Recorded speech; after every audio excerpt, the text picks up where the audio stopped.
Hi, I'm Chris McBrien, a Gen-Xer, and the pop culture from my generation is awesome. And I'm Yancy Eaton, a Millennial, and the pop culture from my generation is dope. Episode 9, the 1990s.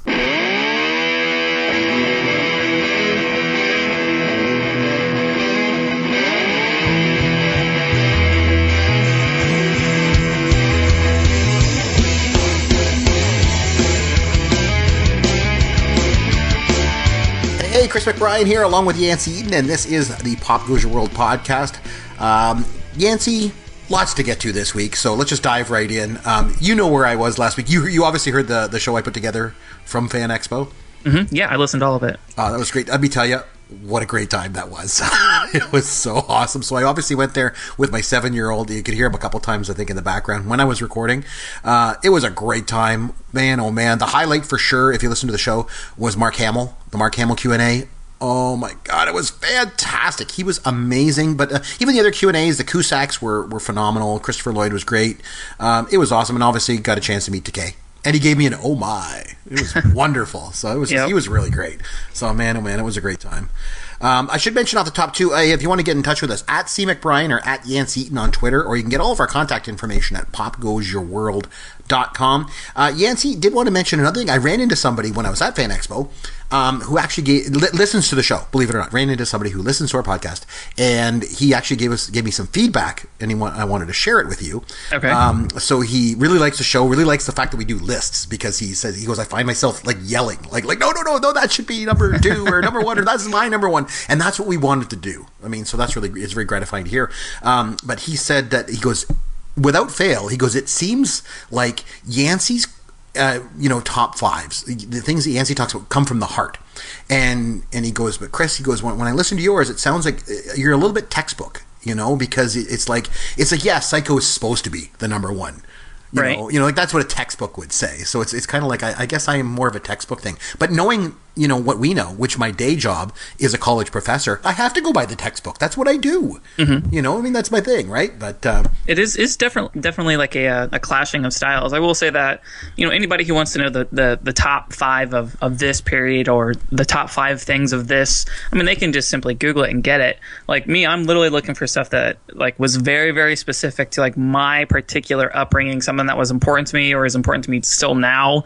It's not like one is right or wrong. It's like 2 completely different takes on something. So I mean, I like the feedback, and I don't think he's inaccurate at all about it. It's actually kind of interesting. Me too. I thought it was great feedback, and I was like, man, you totally nailed it. You're right. That's what I said. Like I thought it was great feedback from a great listener. I should also mention, obviously, some sad news. Hollywood lost a major icon recently with Gene Wilder passing.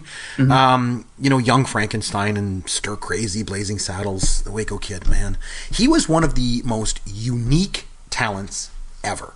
Like, he was quirky and weird, but he had like this humanity that he brought. It just made him such a very special actor. And the thing is, the guy could do it all. Like, he could sing, he could dance, he could act, he was nothing short of a genius. So it was really, really sad news there, obviously. But anyway, so this week, some of the feedback, we're talking about feedback there, some of the feedback that we have received from people is that we tend to neglect, Yancy, the 1990s. The decade of the 90s, we neglect it, because the thing is, obviously, I'm in love with the 70s and 80s. You're a millennial, so you're kind of like 2000 on, and as a result, when we go into things like our favorite horror movies or whatever things that we're doing, the 90s tend to get forgotten. So we've gotten quite a bit of that feedback, so we decided we needed to spend an entire episode dedicated to the decade of the 1990s. So are you ready to go? I'm ready, man. Let's do it. All right, here we go. Back in 1985. I don't want to give people the wrong idea. Saved by the Bell, the college years. My wife knows about this. She's cool with this. Like the girl from Dirty Dancing and Ferris Bueller? I am in love with dank memes. MC Micro G and DJ Swen. Black people Twitter. We're going to ring-a-dong for a holy day. It's not something you just want to advertise. Because rapping is my thing, and I do it every day. As you're singing this, I'm like cringing for you. I pretend that I have my own show on the Food Network. Okay, so Yancy, top 5 things from the 90s, from a pop culture perspective. Let's run them down, start with 5 and go up to 1. You start us off. What's your number 5 favorite thing from the 1990s from a pop culture standpoint? Okay, I just want to say first that every time you look back at a particular time frame, whether it be decades or years or anything like that, it's weird looking at it as a whole because you think like, wow, the 90s were just like the weirdest time period ever. But then you look at just the 80s, when you isolate the 1980s, it's like, wow, the 80s were so weird. They were so out there. But you can literally say that with every single decade. But it is strange looking back at the 90s because like, you don't see a lot of the same themes in the 80s or in the 2000s or the 2010s. Like, it is a completely like standalone, like this weird standalone like block of pop culture. But it was just weird looking back at it and seeing like all these different references to things that I'd completely forgotten about, but like it was still in my brain somewhere. But anyways, so that was a long tangent for no reason. But so for number 5, I went with growing up, I never had cable or satellite or anything like that. So this is specifically Basic TV's weekend lineup, like late night weekend lineup, and it was the same revolving door of shows that me, my siblings, sometimes my mom and dad, if they weren't gone, this is what we always watched. It was Unsolved Mysteries, Cops, nice. America's Most Wanted, and then, like I said, if our parents weren't there, we'd watch either Mad TV or Saturday Night Live. So nowadays, obviously, because of cable and satellite and all these different streaming services and everything, there's just a glut of programming. There's so many different things that you can watch, and it's really hard for a show to really kind of just like take all of the, you know, the all of like what everybody's talking about by storm. You know what I mean? There's like for instance, right now it's Stranger Things on Netflix. Everybody's talking about it, but that type of saturation is extremely rare. But back in those days, like everybody watched Cops. You know what I mean? Like everybody watched America's Most Wanted back to back, and it was just one of those things where like a couple times my hometown Fort Myers was on Cops, and it was like really exciting. And you weren't on it though. I wasn't on it, but after you would watch you'd watch America's Most Wanted, like we'd all make sure that we lock the doors and stuff, just like weird stuff like that. Of course, right. Like Unsolved Mysteries. I'm not talking about the remake that they did, the reboot in 2008. I'm talking about the original one with what was his name, the older guy. I'm surprised you actually don't know this. Oh, Robert Stack. Sorry. Just weird shows, and of course Mad TV was like a knockoff of Saturday Night Live. It wasn't as funny, but my siblings and I loved it. But that whole Saturday night just basic TV programming, I always thought was really, really good. It was always something to watch, and I look forward to it every single weekend. So that's my number 5. Very, very cool. Okay, for my number 5, I'm going to go with, although this started in the 80s, it really didn't explode into the mainstream pop culture, until the 90s, and that's grunge music. So although the term grunge, it had been thrown around before, it was pretty popular in like Australia in the mid 80s. The term obviously really became associated with that Seattle music scene of the early to mid 90s. And although Nirvana's Nevermind was the big catalyst for the grunge scene, but they weren't the only ones. Like there was Pearl Jam, Alice in Chains, there's STP. Every decade, I think, tends to be defined somewhat by its music, and the 90s were definitely the time of alternative music. And I think there was no bigger musical influence than grunge during that decade. And the fact that it came from Seattle, of all places, probably had to do with the fact that, I would think the Seattle music scene was kind of isolated, from the rest of the country. And grunge, it obviously came from, it was influenced by, punk and metal music that was coming out at the time. I think Cobain and Grohl had a lot of different influences, everything from the Pixies to Black Sabbath. But I think the fusion of all the different styles was such a big part of it. But even more than that, like a song like Smells Like Teen Spirit, like it's almost generation defining because it captured that teen angst of the time, right? And I think it wasn't just the music either. When you think about it, like people wearing, the plaid flannel shirts, the ripped jeans, and all the messy layers. It was a lots look. Of flannel. Yeah, it was a look, right? And it was a sound. And I think it definitely defined the early 90s like nothing else did. So that's my number 5. What's your 4? I like it. Weirdly enough, I think that grunge actually ages a lot better than other genres of music. Like it's still really, really listenable, which is kind of weird. That's a good point. So my number 4 is the 90s being the golden age of cartoons. Looking back, I didn't realize just how many cartoons there were, and not even just cartoons for kids, obviously, but adult cartoon programming. Like this was like the first decade where, obviously like The Simpsons started in the late 80s, but it was popularized in the 90s. Right. But there were just so many shows. There was this explosion. Like I said, adult ones like South Park and King of the Hill and The Simpsons, not so much an adult, but you know what I mean? Yeah, even Beavis and Butthead and stuff like that. Yeah, Beavis and Butthead, sure. Ren and Stimpy, but just like, other cartoons that we've talked about before, like Bobby's World with Howie Mandel, like Animaniacs and Rugrats, Arthur, Pinky and the Brain, Muppet Babies, like they're, Pokemon. There were so many, like, animated cartoons were such a big part of the 90s. It kind of dipped down in the 2000s where, with the advent of cable TV, whatever, just it was so hard for these shows to get the type of viewerships that people thought would keep the show going, basically. But they're kind of seeing like this revolution where a lot of those shows that were very, very popular in the early 90s are starting to come back now in the 2016, basically. But just so many really, really smart, just deep, completely original cartoons. I only listed a few of them, but there's probably 100 cartoons from just between like 1990s and 1995 or 96, golden age of cartoons. So that's my number 4. Very cool. Okay, my number 4, I'm going with The Fresh Prince of Bel-Air. I loved that show. And the thing is, if you think about it, rap music had been gaining steam for a while coming into the 90s, like right from the Sugar Hill Gang back in the 70s. But by the 90s, it was really starting to get into the mainstream. But at the time, the only way that rap and hip-hop were going to gain any traction in the mainstream was if there was a clean-cut, less threatening symbol for the genre. And that symbol was embodied in Will Smith. Like, his music was catchy, and most importantly for the mainstream, it was clean. Right? There was no profanity or violence or anything in the lyrics. And Smith had obviously a super generic name, right? And he was incredibly charismatic. And it was just what the mainstream wanted. The timing was perfect for him. And if you think about it, like he exploded onto TV in The Fresh Prince of Bel-Air, and it really helped make the jump to mainstream for rap and hip-hop.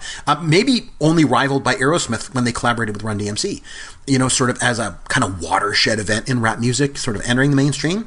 And the show itself, but I loved it. It was funny. Like, there was Carlton doing the dance to the Tom Jones music, and Uncle Phil was like the perfect foil to Will, Jeffrey the Butler. It was all there. Mainstream hit. It was very, very 90s. If you go back and watch it, it like just screams the 90s. And so it's dated, obviously. But I think at the time, it really helped usher in, a whole new style of music to the mainstream that was groundbreaking. So for all those reasons, for me, it's number 4.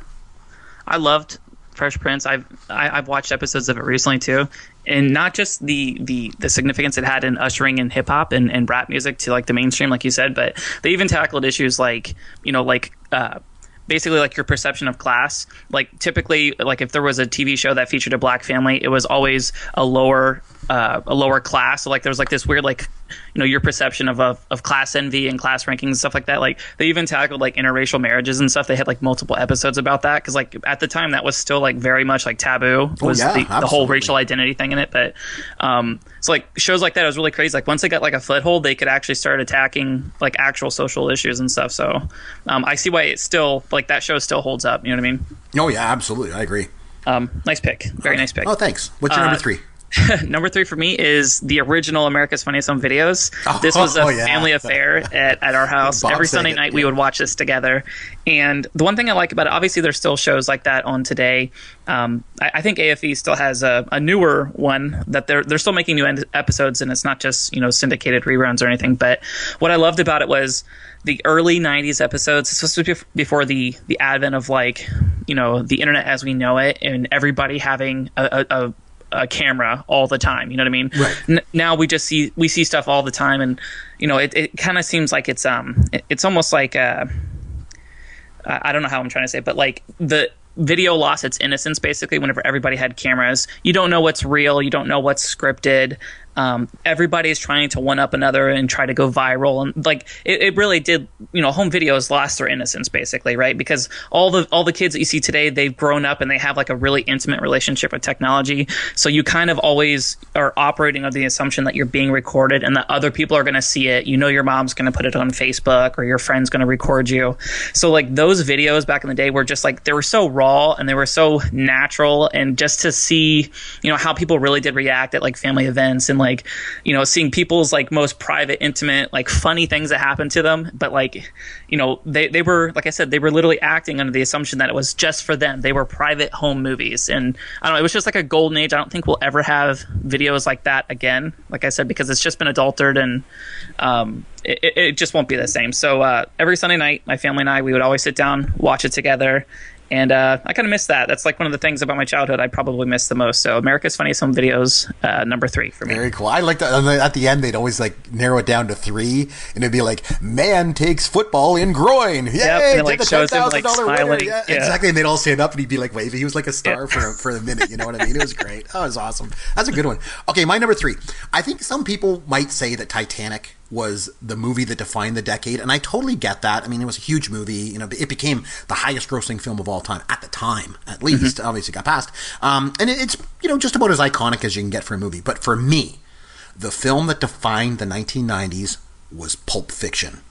And when it came out in 94, I was blown away. Like, I mean, it used a non-linear style of storytelling that hadn't been done like that probably since, well, all the way back to Citizen Kane, probably. It was this downtrodden, it was like the underbelly of society. It was full of angst and black humor and violence and nostalgia. And it spawned tons of ripoffs and copycats. But none of them were on the same level as Tarantino's movie. That's a masterpiece as far as I'm concerned. I think it was the most important American film since The Godfather.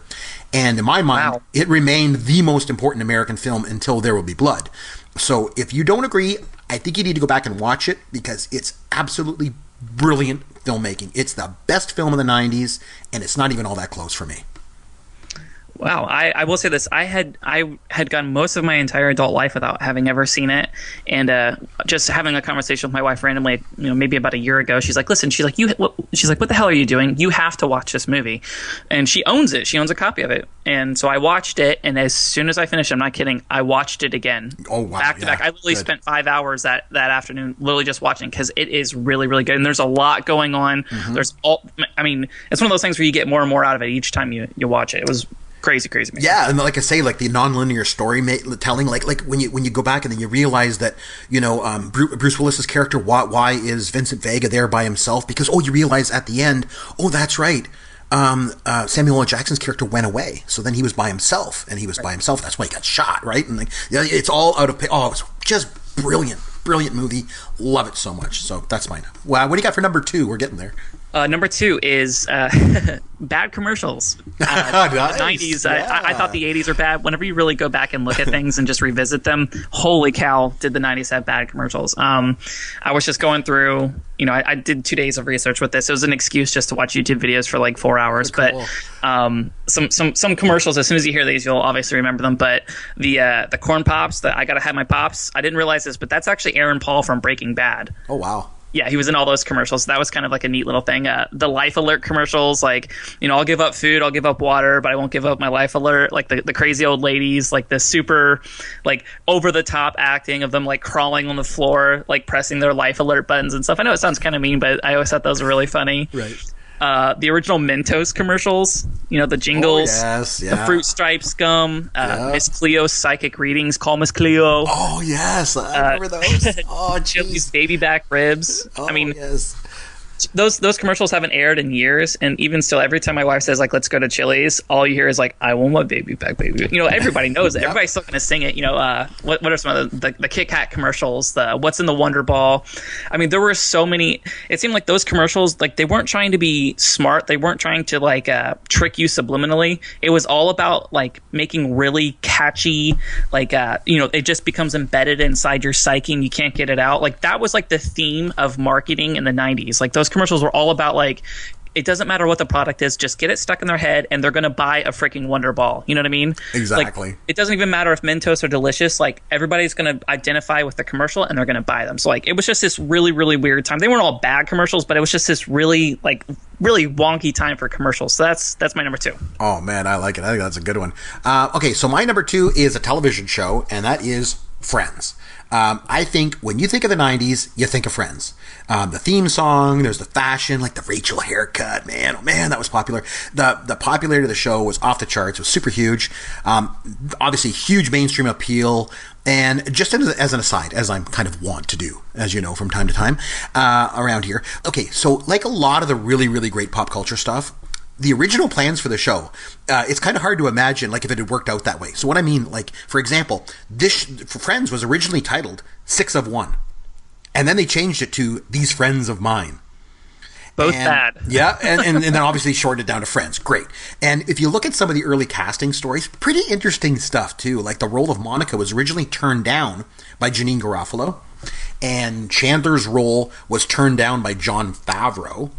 And John Cryer was actually an early favorite to play Chandler, but he didn't get his audition tapes in on time. And Eric McCormack even auditioned for the part of Ross. Téa Leoni was offered the part of Rachel. She turned it down. And you know what? It all worked out perfectly because you could not imagine those parts being played by anyone other than the cast of the show. I don't know if it's the most influential show of the decade, that's for sure. I don't even know if it was one of the funniest for that matter, but just for the sheer dominance. Friends, it was so huge in the mainstream. It really helped define the decade of the 1990s. So for that reason, it's number 2 on my list. Yeah, show me somebody who says they didn't watch Friends, and I'll show you a liar. Everybody watched that show. Exactly. Everybody. I like that. And you still have the episodes, the reruns on every channel ever. If you want to watch Friends, you can watch Friends every single. Oh, time. Absolutely. You're right. Number 1 for me. We talked about this in a past episode, but I couldn't do a show about the 90s and not mention it. But the year 1999, from a movie standpoint as a whole, the craziest time in history, with Y2K fears and just a lot going on in the world. It was this really weird, ominous time for movies. You could see that in a lot of the themes for most of the movies that did come out at that time. There was a lot of this unknown fear, uncertainty type things that were just seeping into all these movies, kind of a nihilistic view of everything, that life is pointless and that we're all going to die kind of thing. Just to rattle off some of the movies, obviously I've made this abundantly clear before in the past that The Matrix is my favorite movie of all time. I love it. So obviously The Matrix came out in 1999. The Sixth Sense, one of the best movies of all time. Fight Club, The Blair Witch Project, the new Star Wars Episode 1. Even though it sucked, how wild was it though that it came out in 1999? Yep. You know what I mean? Movies like Sleepy Hollow, that's kind of become a little bit of a cult, favorite. It wasn't super huge at the time, but looking back, it's actually a really good horror movie. Toy Story 2 came out. That was probably the biggest sequel in the last 10 years to come out. And of course, Office Space. It was just a really solid movie, or solid year for movies rather. And I mean, I'm only listing a handful of them, but if you go back and search IMDb for or Rotten Tomatoes for the top movies of 1999, I mean, if I had to make a list of my all-time favorite movies, obviously it would take a while, but literally 20 or 30 of those would be from one year in 1999. So that's, I mean, it's when I think of the 90s, I literally think of that 1 year. I think of how old I was, the things I was into, and it's all about these movies. It was all centered around, just 30 really just transcendent films. So 1999 movies as a whole. If you guys have a whole weekend off, queue them all up on Netflix, whatever, and just go ham. Oh yeah, and I mean, if you look at the Oscars, not that they're an indication of the cream of the crop of movies in a certain year. American Beauty won Best Film that year. Certainly wasn't even the best movie by far. I mean, there was Being John Malkovich came out that year. Yeah. There was some really good, really good stuff. I remember South Park. I think the South Park movie came out. Yep, the South Park movie came out. Yep, Three Kings came out. Yep. Yeah, and Blair Witch and all that stuff. I remember that was a really good year for movies. I certainly did like it. But unfortunately, you did forget the best movie of 1999, and that was Deuce Bigalow. Oh my god! I'm just kidding. Oh, Austin Powers too. Let's talk about the second that. movie. Austin Powers. Yeah, the second Austin Powers movie came out as well. That's right. So, Deuce Bigalow. Okay, my number one is. By the way, before I get into this, I think it's amazing. Just in the sense of transparency, we do not share our lists before we come before the microphone. So, right. So we don't talk about anything actually. Nope. We literally just decide on a topic and then we go with it. And we just run with it, and we just both start spewing this stuff off. So, because people have asked me before, do you guys check, or you guys got to check each other's lists because sometimes you don't know stuff from the other person's list. That's the point. You know what I mean? I don't know what you're going to say, so we just kind of go with it. But I think it's really amazing that we have two lists that we don't even check, and there was no crossover at all. That's that's pretty amazing. I gotta tell you. Yeah, okay, so for me, it is the greatest TV show of the decade, in my humble opinion. Started out as the Seinfeld Chronicles in 1989, and of course, just shortened to plain old Seinfeld.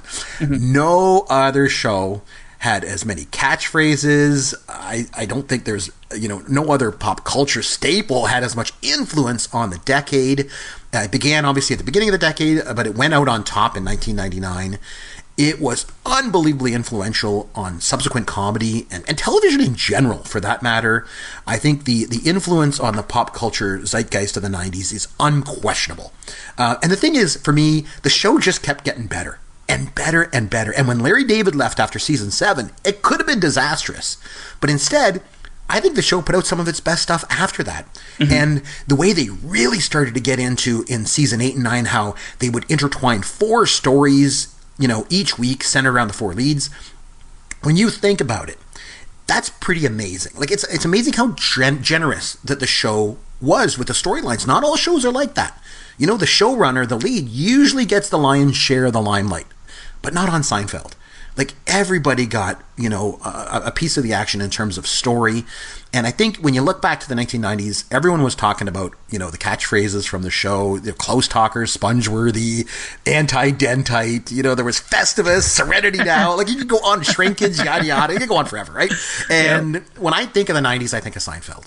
And I think it was the greatest TV show of the decade, the greatest influence on pop culture of the decade, at least in my opinion. So...